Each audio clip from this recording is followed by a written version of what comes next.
Good evening, everyone, and welcome to week 3 of our annual Choosing to Lead conference. I am Stephanie Tuning, the Coastal Education Coordinator with 100 Miles. We are a coastal conservation organization dedicated to preserving and protecting Georgia's 100 miles of coast through advocacy, education, and citizen engagement. Before we jump into tonight's program, I want to take a moment and thank our generous conference sponsors, including Comores, Rayonier, Southern Environmental Law Center, National Parks Conservation Association, and many other wonderful partners. I encourage you all to visit our website and see a full list of all of our sponsors, as well as watch their video messages in our virtual exhibit hall. For this week's session, we're going to talk about how unique our landscapes are and how these wild places provide sanctuaries for wildlife and for people, and how they set our coast apart from anywhere else in the world. As someone who moved to the coast of Georgia about 12 years ago, our landscapes were the first thing that inspired me and drew my fascination. As a child, I grew up vacationing on the Jersey Shore, where my love of the ocean was born and nurtured. But when I first visited Cumberland Island, I was awestruck by how uniquely wild and beautiful it was. From the miles and miles of undeveloped beaches to the magical forest, I have never experienced that type of wilderness before. And that is sometimes unbelievable to me that Cumberland is just one of the many places on our coast where you can experience the wonders of nature. There is incredible opportunities everywhere you look, mile after mile, for 100 miles of our coastline. Tonight, we look back at the decisions and the people who have brought us the Georgia and the South Carolina coastlines we know today, and discuss the steps needed to preserve a just legacy for generations to come. We are so grateful to have our friend, Dr. Drew Lanham, back as moderator tonight to moderate tonight's conversation. And we can't wait to hear from Ashley Demothesnes of the Lowcountry Open Land Trust and Andrew Schock with the Conservation Fund. Please join in the conversation by submitting your questions to the Q&A box for our speakers. Drew will be watching the Q&A box, and Megan DeRosiers of 100 Miles will be adding additional resources in the chat. Please chime in and participate throughout the evening. We look forward to your questions. And with that, please join me in welcoming Drew, Ashley, and Andrew. Thank you so much, Stephanie. And thank you, 100 Miles, for sponsoring these critical discussions that we have about not just our coast, but our wild beings. So again, welcoming Andrew Schock tonight from the Conservation Fund and my friend Ashley Demothesnes from Lowcountry Land Trust. Tonight, we hope to engage in a discussion about a place I like to call Cara, Georgia, Lina. And in thinking about this, I hope that these few lines put us in the mindset of collaboration, put us in the mindset of what's different, but also put us in the mindset of what we share together. In my mind, I'm going to Carolina. Yeah, not north, but south. Sorry, sweet baby James, but it's home, and you up there cannot claim bluer sky nor warmer sunshine. Not even proprietary moonshine of any kind. And yes, Georgia, Georgia, you are indeed on my mind, more than just an old sweet song, though. More than moonlight through longleaf pines. Apologies to you too, Ray, but I was born there, can claim some of your clay over Richmond County way. It is almost home, just a stone's throw away. A river runs through us between East Bank, Carolina, and out west, Georgia. Savannah is her name. This is the line we cross or not. Mother Atlantic is ultimate destination for us all. Our differences drawn on maps, codified in ink, sometimes defined, unfortunately, by hues of skin or what we do or don't believe in. But does the red-tailed hawk soaring high in clouds think differently because of this boundary? Does seawater salty become less or more because you are who you are over there and I who I am on this side? What makes your pluff mud pluffier? What renders my low country lower? Can the whimbrel seeking island refuge tell when it has trespassed over into your territorial responsibility, left mine behind? Do Sanderlings know the names of your Gold Coast islands, Jekyll, St. Simons, Cumberland, Tybee, Sapelo, Little St. Simons, Blackbeard, Sea, Wausau, Ossabaw, St. Catherine, Skidaway, Little Tybee? Are they better than the names of mine? Waits, Debidoo, North, South, Hunting, Defusky, Cedar, Isle of Palms, Kiowa, Hilton Head, Edisto, St. Helena, Pawleys, Seabrook, Fripp, Deweese, Harbor. Are mine more barriers to rising tides and a warming climate?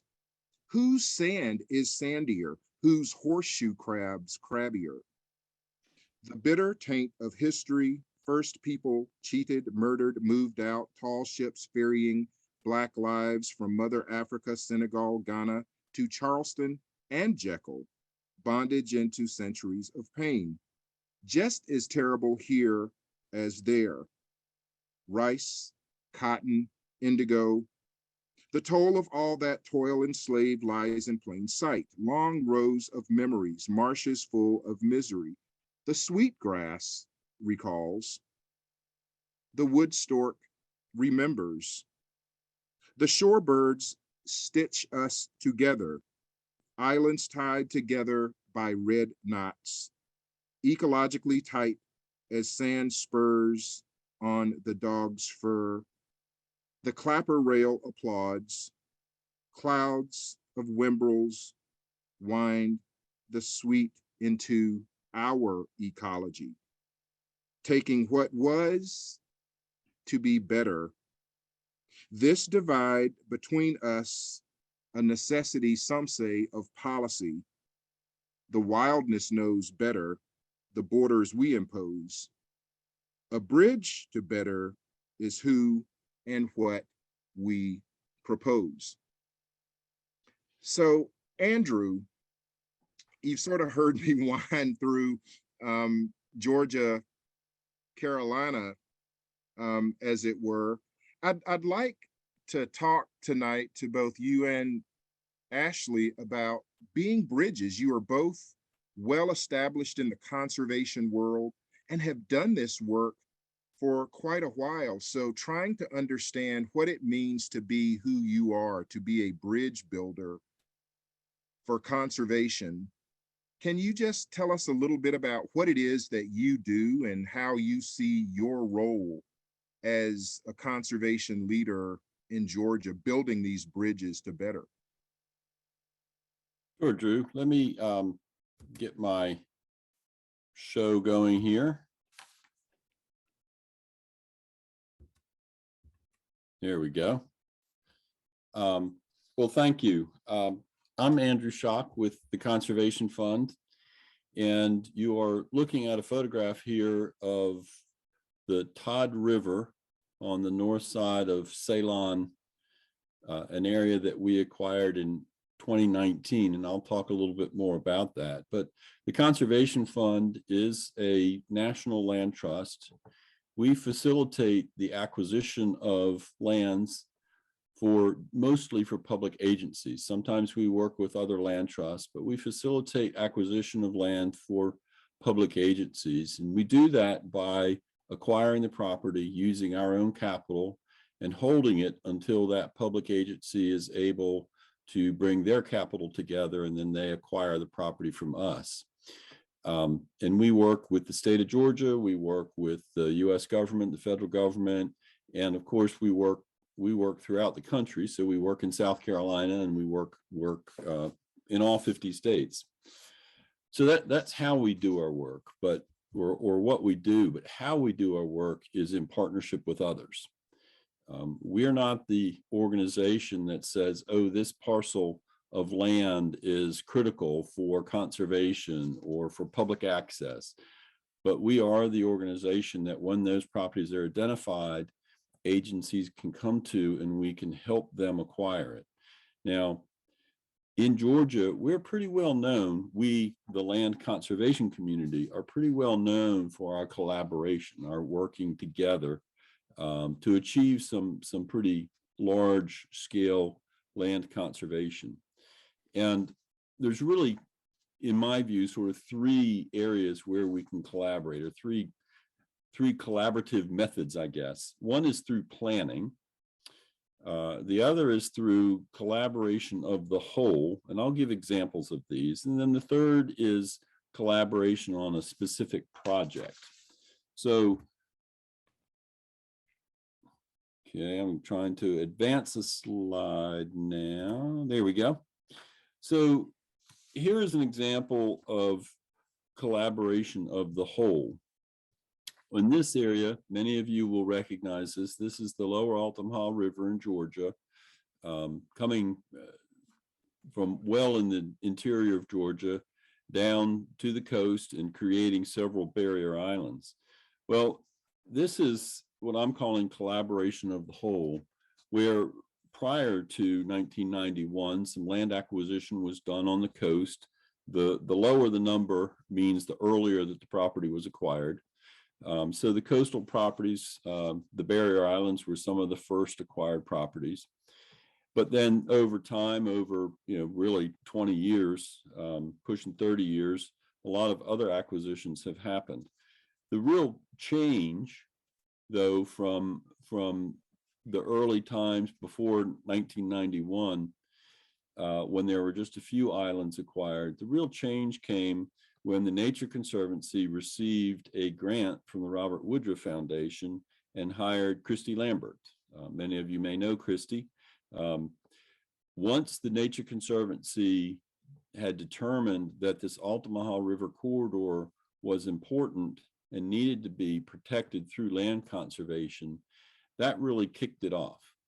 And over these years, what you see is collaboration in this whole system where the Nature Conservancy, the Georgia DNR, the U.S. government through the U.S. Fish and Wildlife Service, through the Department of the Department of the Navy, the Department of Defense.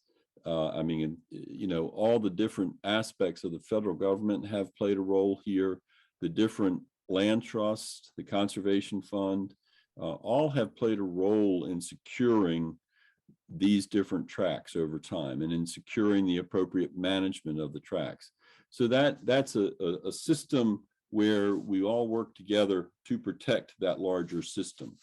Now, the other collaboration that we do is collaboration on a specific project. In my lead into this Ceylon project, I'm going to talk about the planning that we do, the collaborative planning that we do. In Georgia, a long, long time ago, before many of you, frankly, were involved in conservation, the Water Coalition was formed. That was the first time the conservation community in Georgia got together to address a particular issue, and that was water in the state. Now, that organization still persists, but it also led to the idea that we can do more if we work together. We can be better together. And in the early 2000s, when the U.S. Fish and Wildlife Service was starting to think about having to list or not list the gopher tortoise, they in the state of Georgia and others in the scientific community got together and decided or determined that if we could protect 65 populations of gopher tortoise in the state, then that would likely, not a guarantee, but likely preclude the necessity of listing the gopher tortoise on the federal endangered and threatened species list. And so the land conservation community rallied around that, and the scientists at U.S. Fish and Wildlife Service, some Orient Foundation, and of course the Georgia DNR got together, determined where, through cooperation with the landowners, where the 65 potential populations existed and which ones could be protected to get to that goal. And so we all were working together, and that includes the private landowners, that includes the institutional timber landowners, that includes the utilities, because they realized that it would be better for the gopher tortoise not to be listed as an endangered species, but to remain under the jurisdiction of the state. And so because there was a common interest around the gopher tortoise and not having it federally regulated, there was the opportunity to work to protect all 65 populations. And this project that we call Ceylon, it came out of this collaborative planning of trying to protect 65 populations of gopher tortoise, but it in itself is an example of site-specific collaboration. So in 2019, the Conservation Fund acquired the 16,000 acres at Ceylon. It was a large financial transaction. Ceylon was the last or the largest remaining undeveloped coastal property in the state of Georgia. You can just imagine that, you know, there were developers looking at it. So it was very much threatened. And so it was also very expensive. Well, we acquired the property, we negotiated the acquisition, we acquired the property, and immediately a partner, Open Space Institute, stepped in and acquired a portion of the property from us. So that lessened our burden. But while we were putting together the capital needed to buy the land, we worked with 10 different organizations. We collaborated with the philanthropic community, the foundations, other conservation organizations, including the Nature Conservancy, of course, Open Space Institute. But there were 5 individuals and organizations that provided us with interest-free loans, multi-million-dollar interest-free loans to be able to acquire this property. And that is because the reason that so many funders came to the table and lenders came to the table was because they knew that we had been working collaboratively and that this property was critical. We didn't know it at the time, but as it turns out, this one property had 3 populations of gopher tortoise on it, 3 distinct populations. So that's a big number when you're trying to hit, 65. That's a good percentage. And so now the Conservation Fund and Open Space Institute own this property, but steps in the Georgia Department of Natural Resources, the U.S. Forest Service, the U.S. Fish and Wildlife Service, other private funding, the Georgia Outdoor Stewardship Program, bond money through the Georgia Department of Natural Resources, and the U.S. Navy all came to the table to be able to find the dollars to be able to buy the property from OSI and the Conservation Fund so that the land became part of the state's inventory as a wildlife management area. And one final thing that's nice is that, sometimes people don't necessarily trust government ownership to make sure land is protected in perpetuity. But in a case like this, because there are federal dollars involved through the U.S. Forest Service and the U.S. Navy, the land will remain protected. The state can't do anything. They can't even get it out of their ownership, but they have to protect it because the U.S. Navy holds a conservation easement over the entire property. And, so it will remain in protected ownership.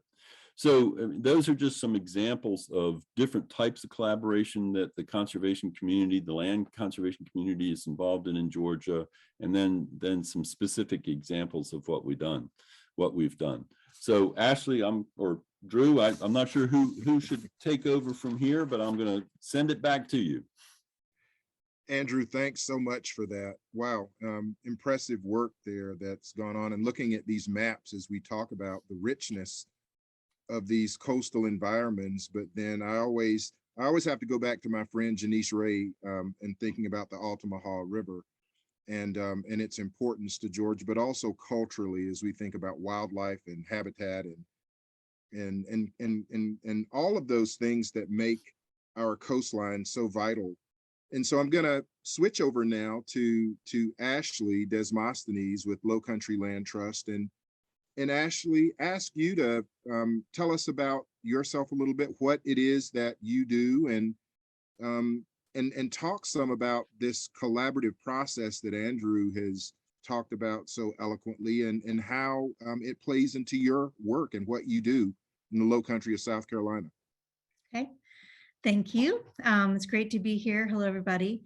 My name's Ashley Demothesnes. I have the distinct pleasure of leading Lowcountry Land Trust. We're a local land trust based in Charleston, South Carolina, but we cover about a third of the state, namely the coastal plain of South Carolina. I grew up in Charleston. I've got the pluff mud under my fingernails, as they say, and I think just developed a love for the salt marsh and for fishing and crabbing and the beaches at a very young age. And so for me personally, this is my life's work, and I feel very personally connected to conservation in South Carolina. I also had the childhood experience of traveling to Georgia, to South Georgia, to my grandparents in Albany and in Fitzgerald. So I've had a lot of experience traveling down Highway 17, across the Savannah River, through Fort Stewart, and into pecan country to my grandparents. So have a strong connection and love of the state of Georgia as well. For conservation in South Carolina, what I think Andrew touched on, a key tenet of the success, which is collaboration and this culture of collaboration. And I am very lucky to have been mentored by leaders that came before me that really fostered that spirit of collaboration. So I learned from some of the best leaders in South Carolina, and understood that whether I was with the Nature Conservancy, which I worked for TNC for 16 years before coming to Lowcountry Open Land Trust, that it isn't about one single organization. It is about the collaborative nature of all of the different NGOs working together, but then also the local, state, and federal government and private landowners. Lowcountry Land Trust specialty is in private land conservation. So whereas the Conservation Fund, as Andrew described, is really involved in land acquisition and cooperative land acquisition with other organizations and with the government agencies, the natural resource agencies. What we do is we bridge the public land with the private land, if you will. So speaking of building bridges, we have been in existence for 35 years, and I think have done a pretty good job of working with the private landowner network across the coastal plain. And the tool that we use to protect those lands is called the conservation easement, which is a perpetual legal agreement that is entered into voluntarily by a landowner and with a land trust. We're one of about 25 land trusts in the state of South Carolina. So there's a broad network of folks that are working together. So, we've protected about 150,000 acres over 35 years across the coastal plain. And I would attribute the success to the willingness to work with landowners and landowners' willingness to work with us, quite frankly, on permanent protection of their land. And it's a really beautiful balance, I think, between the private land conservation efforts and the public land conservation efforts over the years. And I'm going to show you a map really quickly, if I could. Oh, that's not going to work. I'm going to figure this out because I'm not very good at these. Oops, no, we don't want to leave the meeting. Be patient with me. Let's see. Well, I'm going to pull this up when I can in just a second, but it's a really impressive map that shows, I'm going to show both coasts Can you see that? No, we don't have it. Okay, all right, Ashley. hang on. Hang on. I don't know how to get out of this. Okay, I'm gonna try again. Here we go.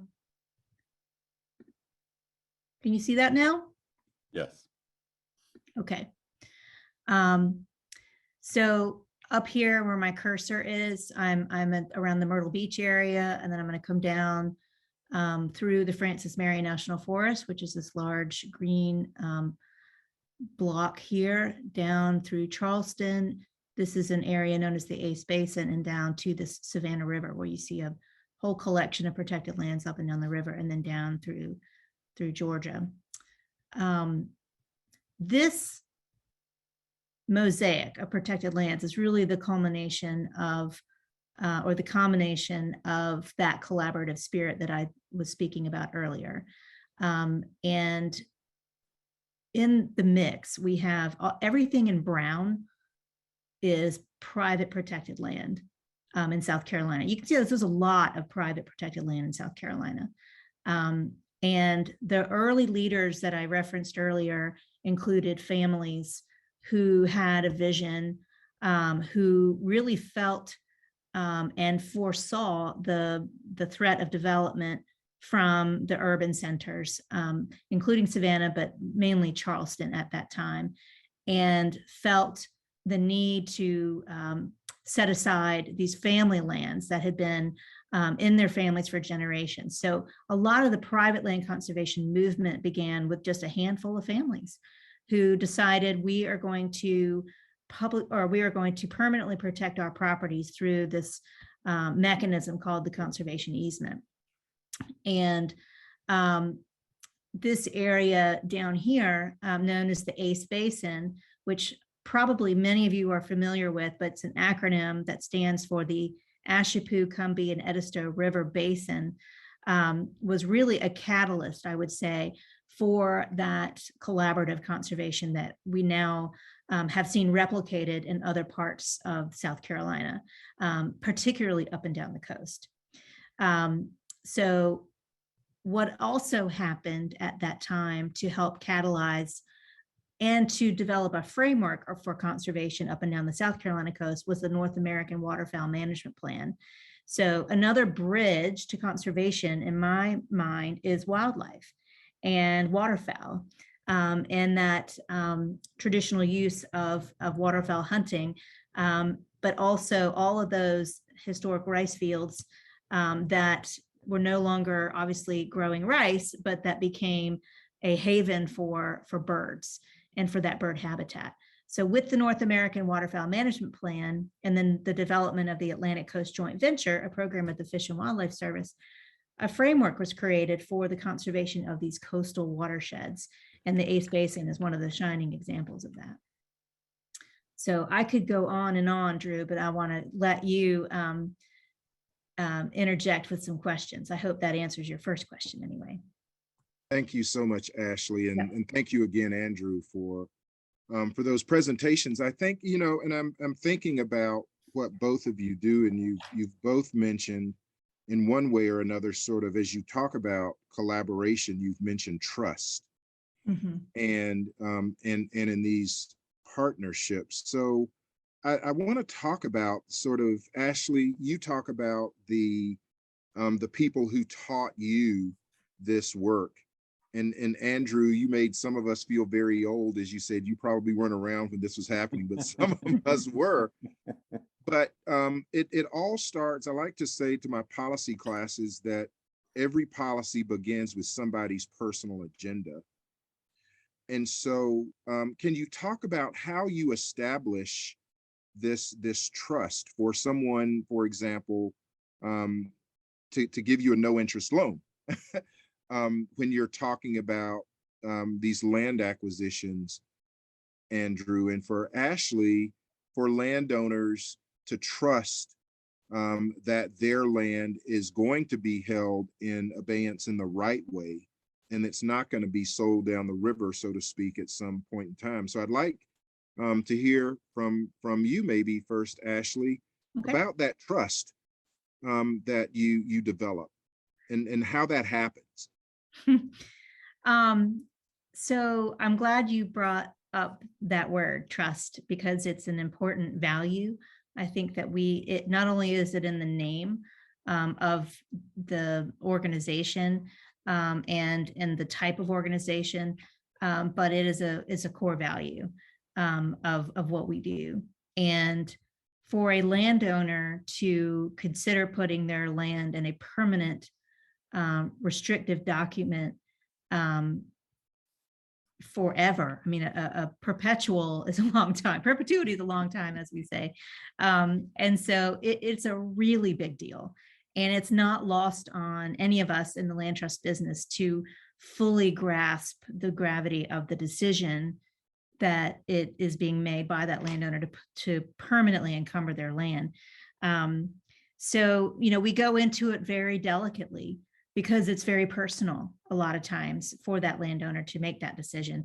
And a lot of times too, it's a matter of an entire family. And many times the family's on the same page, and many times they are not on the same page. And so there's an art, I think, to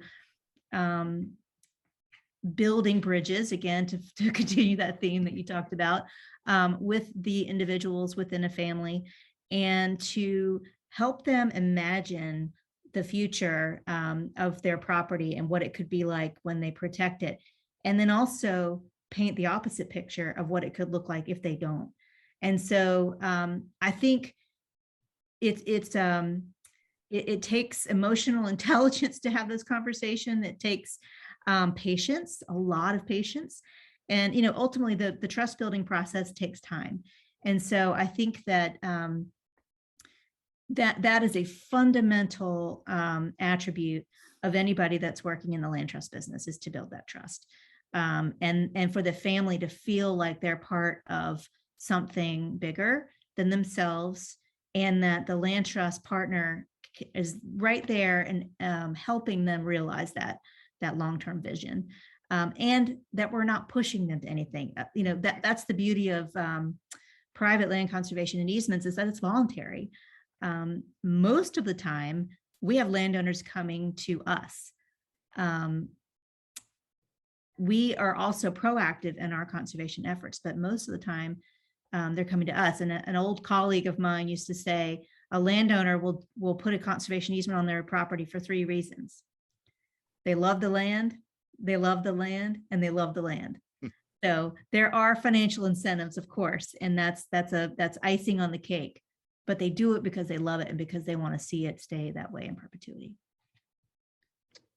Thank you. Thank you, Ashley. Andrew, your map, both of your maps, you pull back from sort of a Wimbrel's eye view, and you see this amazing work that you've done over time.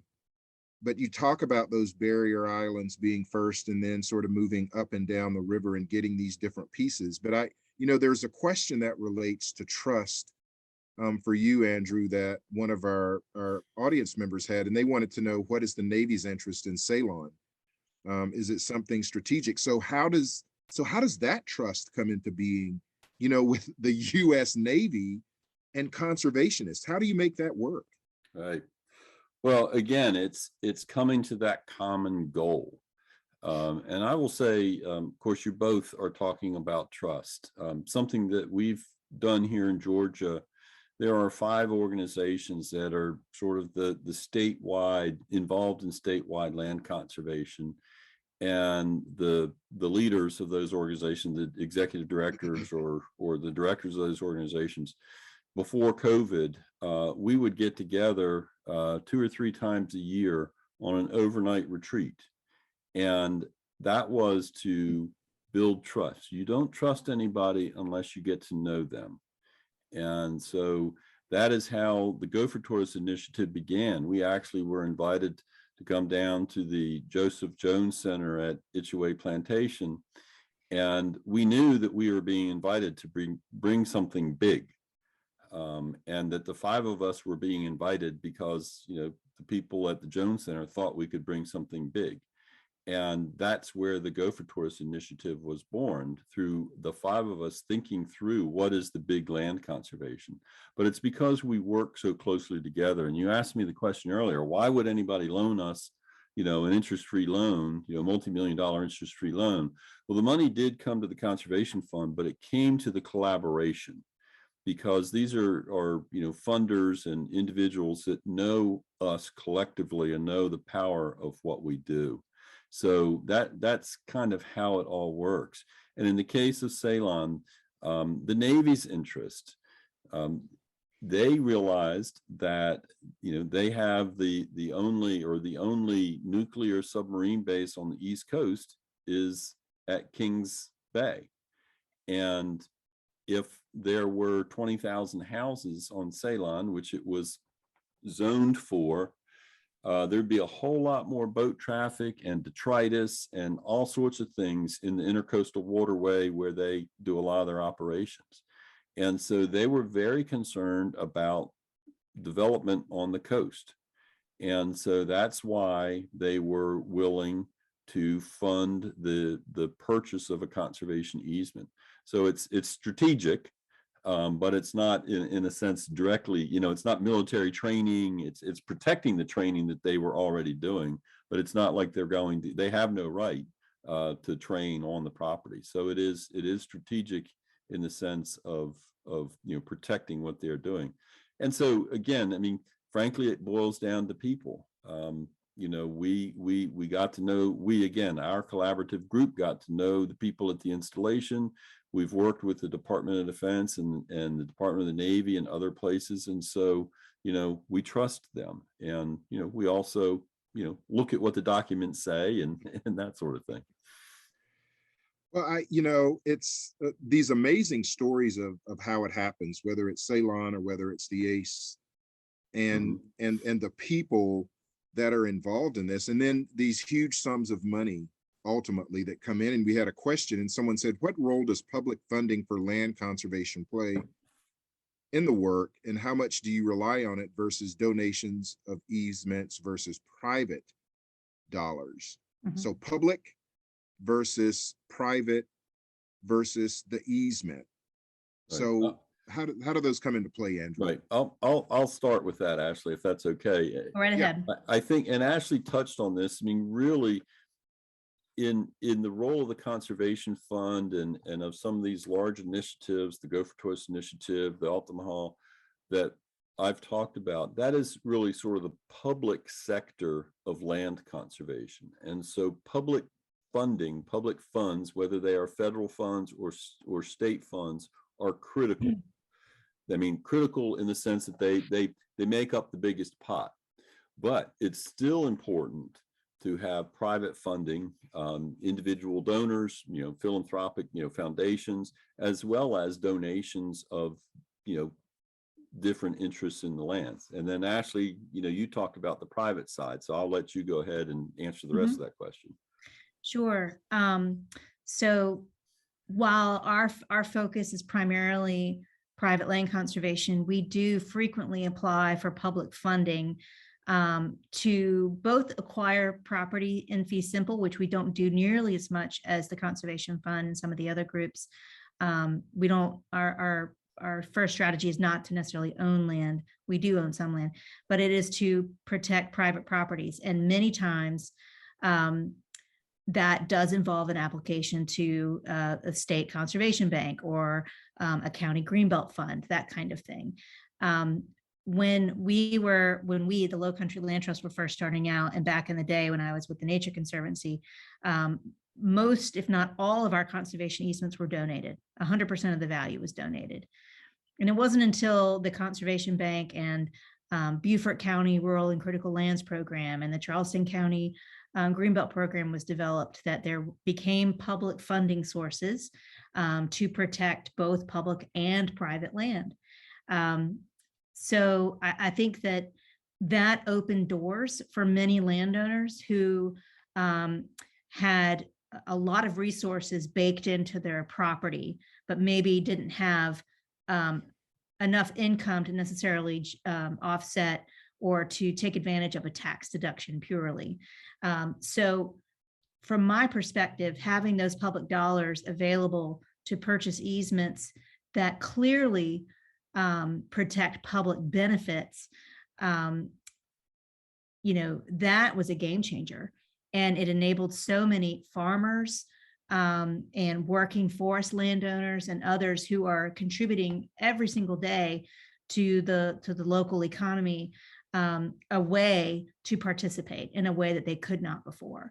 So it's been a massive, I think, boon and support for the private land conservation movement in South Carolina to have those public funding sources available. Thank you both. A very to the point question for both of you. Legally, what does permanent mean? Is forever really forever? Andrew? Darn right it is. I have been told the definition of that, the perpetuity or permanent, is as long as we have a democratic government. Something to think about. Something to think about. Indeed. Oh, I was just going to say that easements, conservation easements are perpetual documents until the point that, there is an eminent domain type of situation.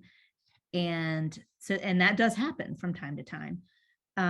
But it's not something that enters into our conservation spaces that often. But when it does, we work with the condemning entity and things like that to figure out what the remedy is. But that always will trump everything, unfortunately. But perpetuity is about the best you can get. Well, we talk about legacy when we talk about in perpetuity or protecting these lands for some greater good. And again, pulling back on that map, and you mentioned, pull it up again? Sure. You talk about families and within families, and many of us have had this experience personally, how there are disagreements over what happens to a plot of land, and some family wants to do one thing, the other portion of the family wants to do the other. We had a question about what do we see when we pull back on these landscapes, and I want to extend that question a little further because, Andrew, you mentioned something, 5 of you going sort of into retreat, right?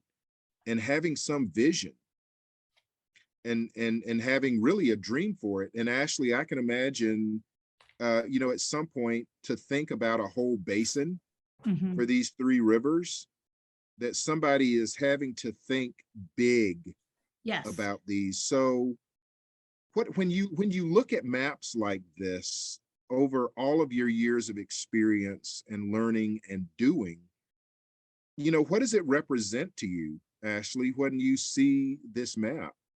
What does it mean to you? Gosh, it means a lot of commitment, sacrifice,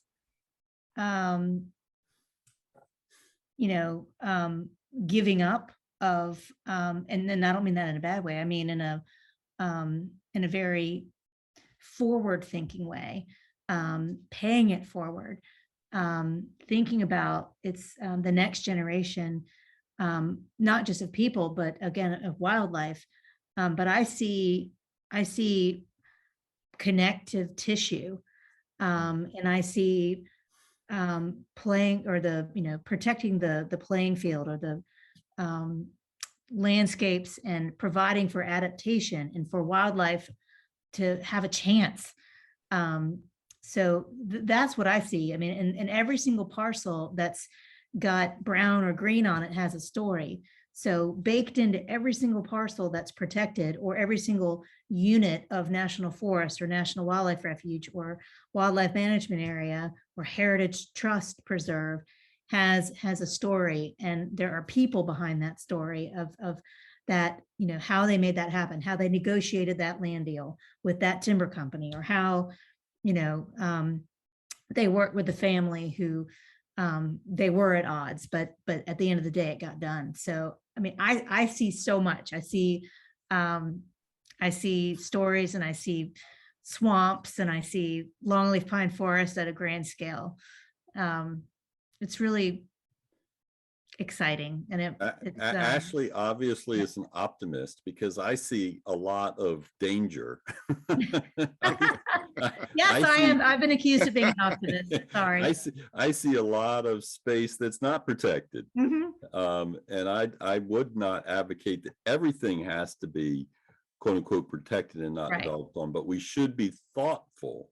You know, again, I've been in this business for nearly 40 years. We are losing things every day that will never come back. And we need to keep filling in the gaps. I saw a question about,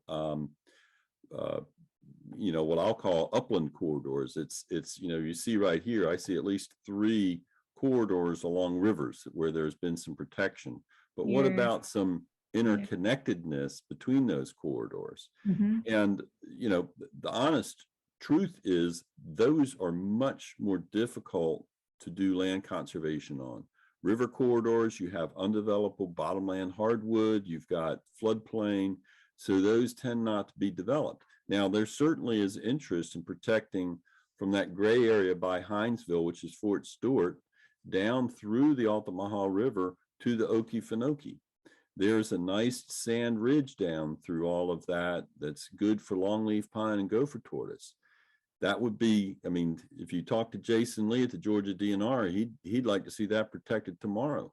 But it's difficult because when you're in that second tier of coastal counties in Georgia, the only place you can develop are those sandy ridges. And so to protect those sandy ridges is expensive and difficult to do. But, you know, if we don't start, it won't happen. So I'm an optimist, but I see a lot of opportunity here to do more. There is always opportunity to do more, Andrew. Yes. I totally agree with you on that. That's amazing perspectives that really converge when you think about it. And both of those ideas about seeing this connective tissue, Ashley, but then Andrew, and seeing sort of the wounds in between that, and how we again sort of heal that. I look at landscapes like this and I see opportunities. I talk about recognition first of all, and Andrew talked about that sand ridge, and Ashley talked about longleaf pine forests and swamps, and we recognize those things ecologically so we can begin to recognize them, but then we begin to reconcile how these lands need to be protected, why they should be protected, because of gopher tortoises or because of the value of waterfowl, or the cultural aspects of these rice impoundments and what they mean historically for people who lived and died in bondage for them. And in all of that convergence, I see the opportunity really for reparation, for repair, because we're conserving lands for a greater good. You're both doing that. And in conserving those lands for a greater good, we're talking about all kinds of things: habitat, we're talking about wildlife conservation, we're talking about carbon sequestration, right? Not in some faraway rainforest, but we're talking about it at home. And so I really see both of you as heroic in this way, and being able to have this vision. But I imagine there are bad days, right? You know, when things don't go your way, or as Andrew, you said, you know, you see every day as we're losing things. Can you help us understand where you find the hope to keep going with this? Andrew, what's the hope in this for you? This is where I have to be the optimist, right? The hope is that it's not too late, that there are still opportunities. And Ashley talked a little bit about this earlier. It really is amazing when you work in the land conservation world, the love that people have of the land that they own. And now I work with, we acquire land from corporate landowners and investors, and it's they're not as close to the land, but I also work with people who've owned the land for generations. And that gives me hope. It gives me hope that there are still people out here that care. It gives me hope that there are more and more people involved in outdoor activities, in birding and hiking and fishing and hunting and mountain biking and all, because they are going to increasingly value the protected places to be able to do all of those things.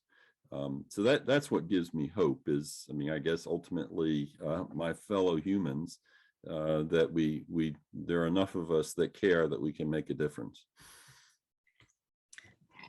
Ashley? Yes, sorry, I was responding to somebody asking me to stop my screen share. For hope, I think a lot about hope. And as Andrew said, I feel like the general public has come a long way in terms of embracing conservation as a necessity and not just a luxury. I think particularly with regard to the last couple of years that we've experienced and the value of just frankly getting outside and in a way that the safety of being outside versus being in an enclosed space. So in a lot of ways, I think that our work has been more amplified and the importance of it's been more amplified in the last couple of years. And then I think it's also been more amplified when we see repetitive flooding events or natural disasters where the notion of green infrastructure, natural capital, those things are really important, not just because of their intrinsic value, but because they're protecting us.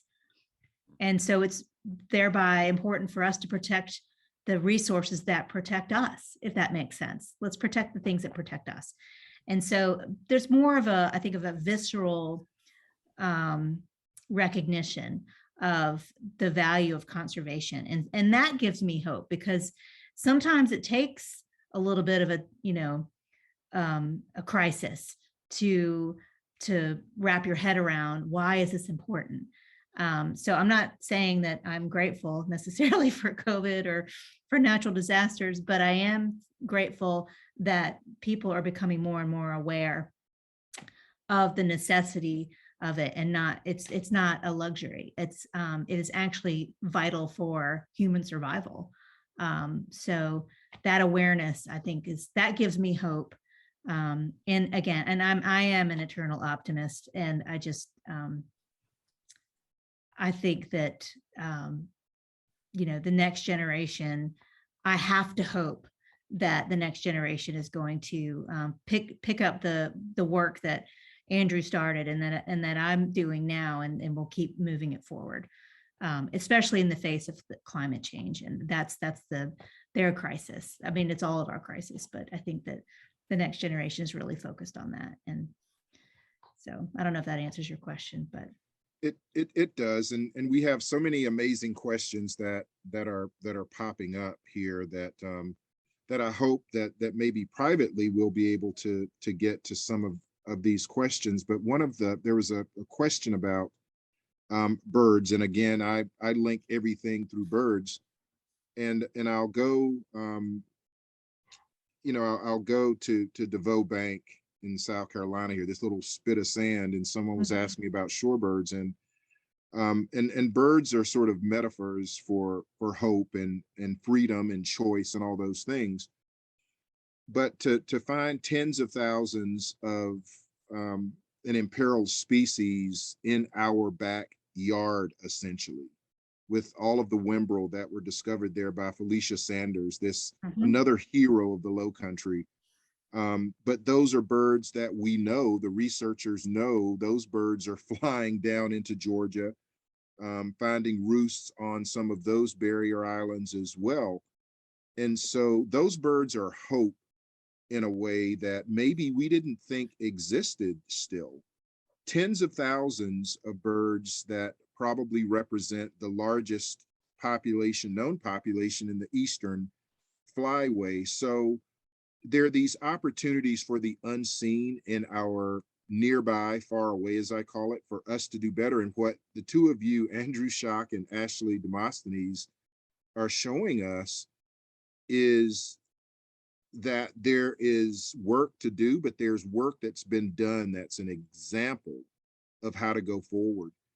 And we've got to be more inclusive in what we do. We've got to reach out to different people and do it. But your boots are on the ground doing it. And I'm not sure how often you get thanked for it. I'm sure maybe a lot. But I want to thank you for all the work that you do, and the patience and the persistence and the trust that you engender. But both Andrew and Ashley folks have mentioned a word tonight that doesn't ever show up in any scientific journal, not wildlife management, but it's love for what we do and love for the land. And that the two of you have poured into collective decades. I'm not going to say how many decades, but a lot. I know the three of us, okay, the three of us I know have poured a century in. I can guarantee you that. And so with that in mind, I'm encouraged in ways, just in having these kinds of conversations with you. It would be better to be around a fire pit somewhere, with a beverage in hand, maybe talking about it. But this is why we do what we do. And for all the money that you talk about having to raise and all the trust, it ultimately comes down to love of land and caring. We share same soil, same air, same water, same earth, same fate. So thank you, Andrew. Thank you, Ashley. I'm going to turn it back over to Stephanie here, and let her take us out. And thank everyone for coming tonight. Thank you for your questions, and hopefully look forward to answering some of them off air as we go. Thank you. Thanks, everybody. Well, thank you all for sharing. It's hard to follow Drew and his elegant words, but how much that we appreciate you guys coming out tonight and sharing your passion and your love. And we know how important your work is to all of us, even though we don't realize it all the time. Also, thank you to Drew for moderating this session and sharing that beautiful poem with us in the beginning. To the people watching tonight, we will definitely be sharing the poem, more resources, how you can get involved. So pay attention to that email that will be coming from us. Also, there were so many great questions that were answered tonight live, but there were some more we couldn't. So there'll be more resources to answer some of those questions we just couldn't get to tonight as well. But again, thank you to Ashley, Andrew, and Drew for sharing with us tonight all of those things. I do want to make sure you guys know we have one more session coming up, and this one will be next Thursday night. So we're switching a little bit. So we've been doing this on Tuesdays, but our final session will be Thursday of next week. And in this session, we're actually asking you to share with us as well your feedback, your passions. We want to hear from you, and there'll be different ways that you can do that during this session next Thursday.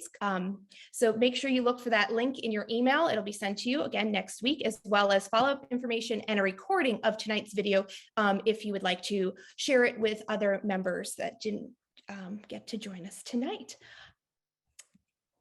Also, there are other ways to connect, so don't forget to go to our website so you can see our virtual exhibit hall, to hear about some of our sponsors, as well as follow us on Facebook, Twitter, or Instagram to hear more about the work we're doing and how you can get involved. So thank everyone for joining us tonight, and we look forward to seeing you again next week.